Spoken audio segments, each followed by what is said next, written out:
Madame, je comprends pas trop mes erreurs dans l'hygiène. Est-ce que vous auriez des manières pour que je puisse mieux corriger dans mon texte?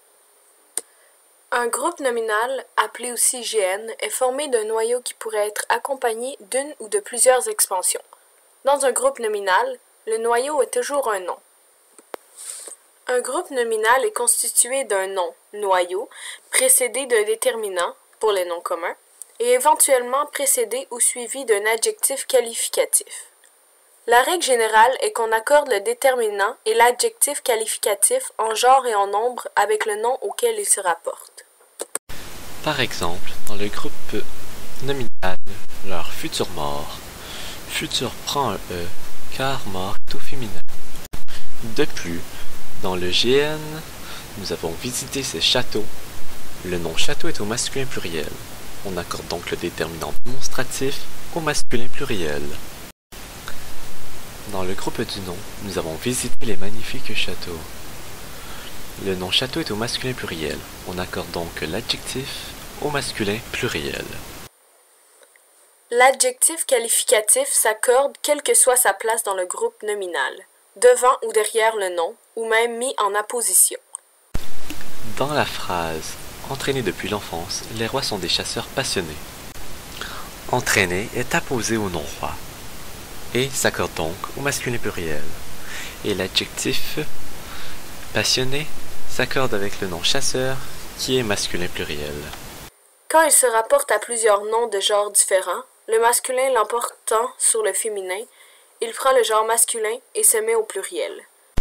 Par exemple, dans les tapisseries, les portraits accrochés dans la chambre, accroché prend un S et on l'accorde au masculin pluriel car portrait est au masculin pluriel et le genre masculin prédomine.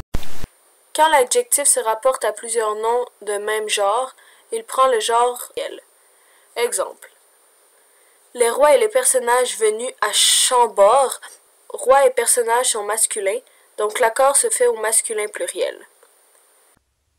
Je me demandais si vous auriez d'autres techniques pour que je puisse faire moins de fautes dans mes textes.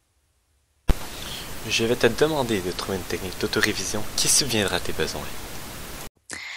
J'ai trouvé une méthode de révision divisée en 3 étapes. Pour commencer, la première étape.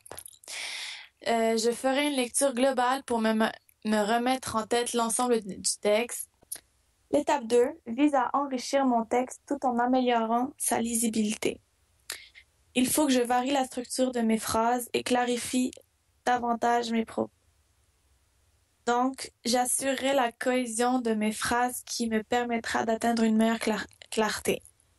Voici quelques points à vérifier.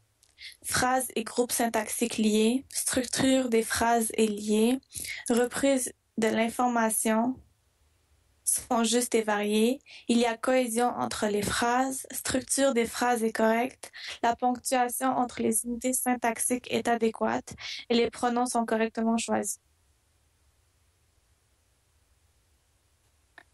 La troisième étape consiste à relire mot à mot en commençant par la dernière phrase. Dès qu'un doute se présente, je dois vérifier. Je dois encore vérifier quelques points.